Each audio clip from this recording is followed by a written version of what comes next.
আসসালামু আলাইকুম। সবাইকে স্বাগত জানাচ্ছি আমার দেশ লিড নিউজে। সঙ্গে আছি তামান্না মিনহাজ।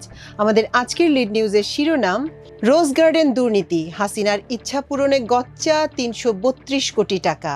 নিউজটি লিখেছেন এম এ নোমান। চলুন দর্শক জেনে নেওয়া যাক লিড নিউজটির বিস্তারিত। পতিত আওয়ামী লীগ সরকারের প্রধানমন্ত্রী শেখ হাসিনার ব্যক্তিগত অভিপ্রায় পূরণে কেনা হয় রাজধানীর পুরনো ঢাকার রোজ গার্ডেন নামে বাড়িটি। বাড়িটি কিনতে রাষ্ট্রকে গুনতে হয় ৩৩১ কোটি ৭০ লাখ টাকা। একই সঙ্গে ১০০ কোটি টাকা মূল্যের বাড়ি সহ গুলশানের ১ বিঘা জমির মালিকানা ছাড়তে হয় সরকারকে।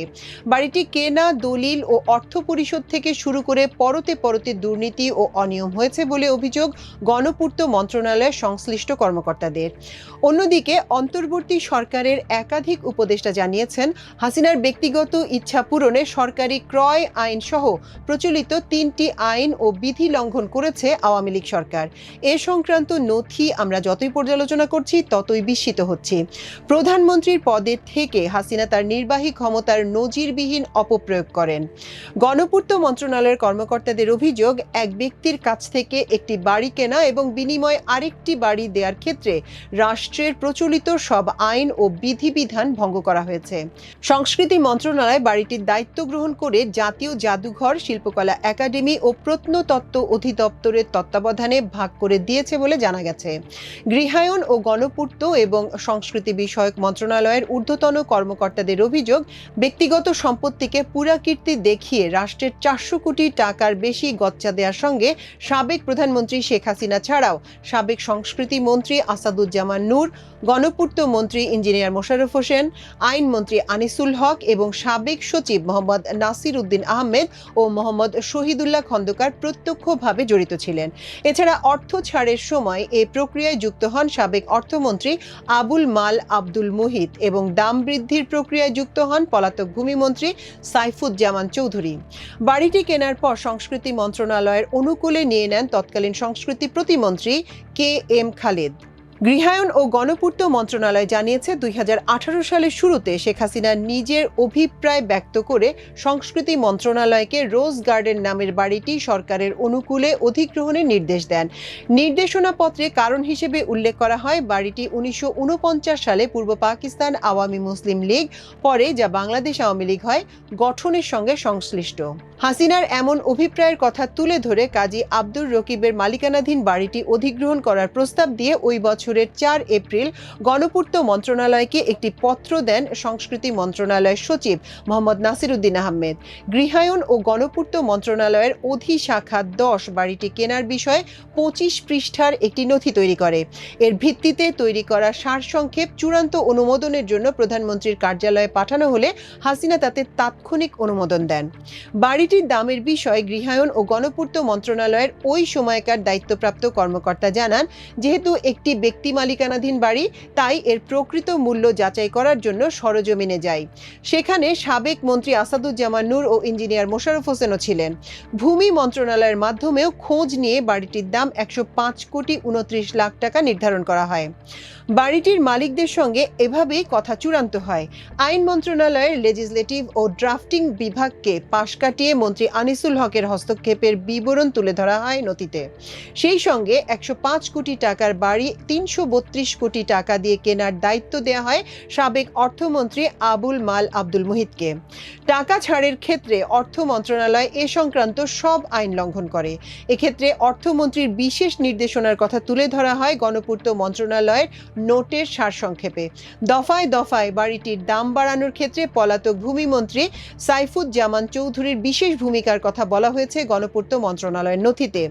ব্যক্তির সম্পত্তি একটি রাজনৈতিক দলের ব্যানারে রাষ্ট্রের অনুকূলে বিপুল পরিমাণ অর্থ অপচয় করে কেনার আগে সরকারের ক্রয় আইন সহ এ সংক্রান্ত অন্যান্য আইন খতিয়ে দেখা হয়েছিল কিনা, এমন প্রশ্ন ছিল নথি তৈরির সঙ্গে যুক্ত গণপূর্ত মন্ত্রণালয়ের সাবেক এক কর্মকর্তার কাছে। তিনি বলেন, আমরা ভেটিংয়ের জন্য আইন মন্ত্রণালয়ে প্রস্তাব পাঠিয়েছিলাম। আইন মন্ত্রণালয়ের কর্মকর্তারা ভেটিং শেষে আইনসম্মত নয় উল্লেখ করে মতামত দিতে চাইলে সেটা আর কখনো নেওয়া হয়নি। পরবর্তীতে আইনমন্ত্রী আমাদের মৌখিকভাবে অনুমোদন অনুমোদন দেন, যা নোটশিটে উল্লেখ করা হয়েছে। এটি ঊর্ধ্বতন কর্তৃপক্ষের নির্দেশ মেনেই করা হয়েছে। গুরুত্বপূর্ণ প্রস্তাব হওয়ার পরও আইন মন্ত্রণালয় কেন ভেটিং করেনি, এমন প্রশ্ন ছিল আইন মন্ত্রণালয়ের লেজিসলেটিভ ও ড্রাফটিং বিভাগের ঊর্ধ্বতন এক কর্মকর্তার কাছে। আইন মন্ত্রণালয় এ সংক্রান্ত নথি পর্যালোচনা করে ওই কর্মকর্তা জানান, ভেটিংয়ে সাধারণত প্রস্তাব সম্পর্কিত সব আইন, নীতি ও বিধিবিধান পর্যালোচনার আওতায় আনা হয়। রোজ গার্ডেন সংক্রান্ত প্রস্তাবে কোনো আইনকে বিবেচনায় নেওয়া হয়নি। বাড়িটি কেনার ক্ষেত্রে প্রধানমন্ত্রীর অভিপ্রায় ও ইচ্ছার কথা বলা হয়েছে। এসব কারণে প্রস্তাবটির উপর ভেটিং করে মতামত দেয়া হয়নি। রোজ গার্ডেন কেনার ক্ষেত্রে সরকারি ক্রয় আইন ও ক্রয় বিধিমালা স্পষ্ট লঙ্ঘন করা হয়েছে উল্লেখ করে ওই কর্মকর্তা বলেন, দরদামের ক্ষেত্রে বাজার যাচাইয়ের যে বিধান প্রতিপালনের কথা আইনে বলা হয়েছে, রোজ গার্ডেনের ক্ষেত্রে তা প্রয়োগ করা সম্ভব হয়নি। কারণ প্রস্তাবে বাড়িটি রাষ্ট্রের প্রয়োজনে নয়, একটি রাজনৈতিক দল কিংবা এক ব্যক্তির অভিপ্রায়ে কেনার কথা বলা হয়েছিল।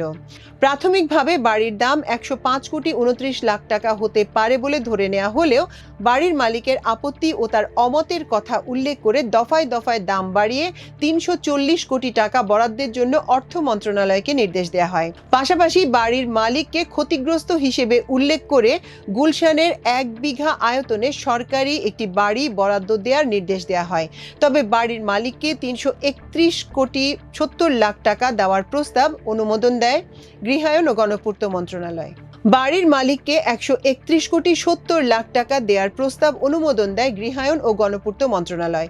প্রকৃতপক্ষে রোজ গার্ডেনের মালিক মৃত কাজী আব্দুর রকিবের পরিবার কত টাকা বুঝে পায় সে বিষয়ে কোনো তথ্য জানা সম্ভব হয়নি। আব্দুর রকিবের স্ত্রী ও 3 সন্তানের নামে বরাদ্দ দেয়া গুলশানের বাড়িতে সরেজমিন দেখা গেছে, সেখানে একটি ডেভেলপার কোম্পানি নির্মাণ কাজ করছে।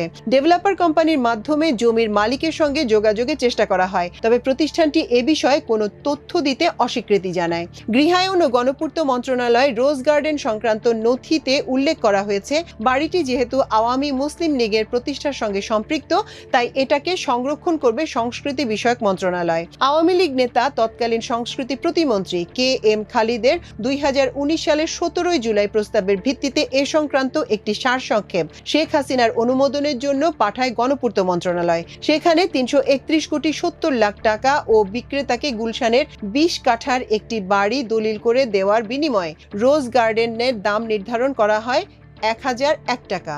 হাসিনার অনুমোদনের পর বাড়িটি গণপূর্ত মন্ত্রণালয়কে দলিল করে সংস্কৃতি বিষয়ক মন্ত্রণালয় বুঝিয়ে দেয়।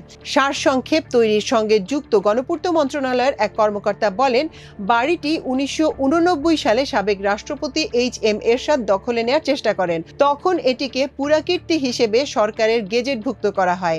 বাড়িটির মালিক হাইকোর্টে রিট করলে গেজেট বাতিল করে বাড়িটি যথাযথ মালিকের ব্যক্তিগত মালিকানায় দেওয়ার নির্দেশ দেওয়া হয়। সেই থেকে কাজী আব্দুর রকিব বাড়িটি ভোগ দখল করে আসছিলেন। পুরাকীর্তি দেখিয়ে ব্যক্তি মালিকানাধীন বাড়ি এখন সংস্কৃতি মন্ত্রণালয়ের নিয়ন্ত্রণে রয়েছে।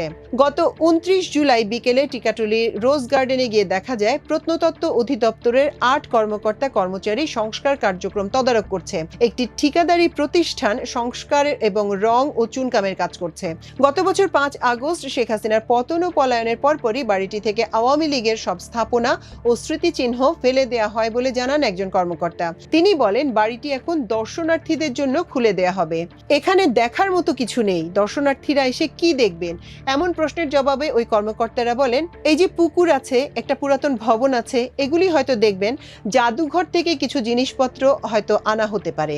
রোজ গার্ডেন বিষয়ে আশপাশের কয়েকটি বাড়ির মালিকের সঙ্গেও কথা হয়। রোজ গার্ডেন নাম দেয়া হলেও এলাকাবাসী এটাকে হুমায়ুন সাহেবের বাড়ি হিসেবেই চেনেন। তবে বাড়িটির গুরুত্ব অনেক বলে দাবি আওয়ামী লীগের পলাতক সভানেত্রী শেখ হাসিনার। 2018 সালের 17 সেপ্টেম্বর এ বাড়ির দলিল গ্রহণ করেন তিনি। ওই দিন গণভবনে আয়োজিত এ সংক্রান্ত অনুষ্ঠানে হাসিনা বলেন, রোজ গার্ডেনের একটা ঐতিহাসিক মূল্য রয়েছে, কেননা দেশের বৃহত্তম রাজনৈতিক দল আওয়ামী লীগ 1949 সালে 23 জুন এখান থেকেই যাত্রা শুরু করে।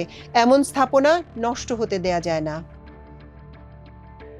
দর্শক, এই ছিল আমাদের আজকের লিড নিউজ। আগামীকাল ইনশাআল্লাহ একই সময় একই চ্যানেলে আবারও আরেকটি লিড নিউজ নিয়ে আপনাদের সামনে হাজির হব। সে পর্যন্ত আল্লাহ আপনাদের সবাইকে ভালো রাখুন, সুস্থ রাখুন এবং দেখুন, শুনুন, পড়ুন, শেয়ার করুন, সাবস্ক্রাইব করুন আমার দেশের ফেসবুক পেজ ও ইউটিউব চ্যানেল। এতক্ষণ সঙ্গে থাকার জন্য অশেষ কৃতজ্ঞতা। আল্লাহ হাফেজ।